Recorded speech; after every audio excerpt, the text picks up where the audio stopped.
Welcome to the SoberQ podcast. Hi, my name's Damien. I'm an alcoholic, member of the Blacks and Primary Purpose Group. I've been sober since the 2nd of November 2011. And my SoberQ question for today is, when did I realise I was powerless over alcohol? And my physical inability to stop drinking once I started drinking was quite obvious to me, even as a teenager. It was something I knew about myself. And in terms of being powerless over alcohol, I think in the year 2000, I finally admitted that alcohol had become a huge problem in my life. And, I had a 3-week-old daughter, and we already had a son, and I just made a vow that I was going to do whatever I had to do to never touch a drink again. That rehab, my intention was complete abstinence. I wasn't there to learn how to control my drinking. I knew I couldn't do that. However, I never suspected that solemn vow plus taking a few weeks out of my life, spending a lot of money, costing myself a lot of money to do it, and fully participating in rehab. I never suspected that wouldn't be enough.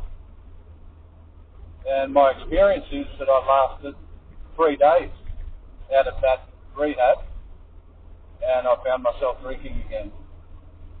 Completely unplanned, absolutely no reason for it to have happened other than I still had an alcoholic mind, and I didn't know that. My first sponsor at the end of 2011 sat me down for a coffee and just gave me example after example after example of how an alcoholic mind had worked in his life, and he had similar experiences to me. I was in and out of Alcoholics Anonymous for nearly 12 years, hearing a lot about, alcoholism is a disease. If you don't have the first drink, you can't get drunk. All the cliches that get thrown around AA meetings. And no one had ever confronted me with the question, do I believe when I'm sober that I have any choice in whether I pick up a drink again or not? And my firm belief for a long time was that, once things get bad enough, once my wife's had enough of it, once I've had enough warnings at work, once my health gets to a certain point, I'll stop and stay stopped. And 11 or 12 years is a long period, painful learning period in the process of getting to know exactly what powerlessness over alcohol is. And my first realisation of that, and I believe that means that in fact becomes a reality for me, was when my sponsor started taking me through the big book, particularly from age 23 on, when we start to talk about the mental obsession, my utter inability to leave it alone no matter what, and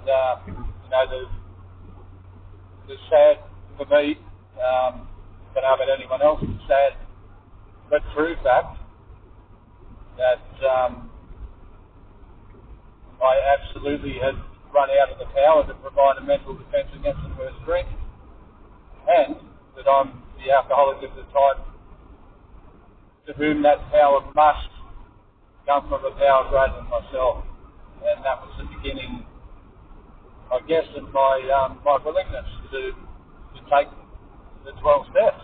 And that's the experience I had. I took the first 9 steps as to our founders, and my insurance against falling back into that powerless state is to continue to practice steps 10, 11, and 12. And I've spoken too long, I've run out of time, so thanks for asking me to share. If you would like to share your experience on a recovery question, visit the SoberQ podcast website at soberq.com. Thanks for listening.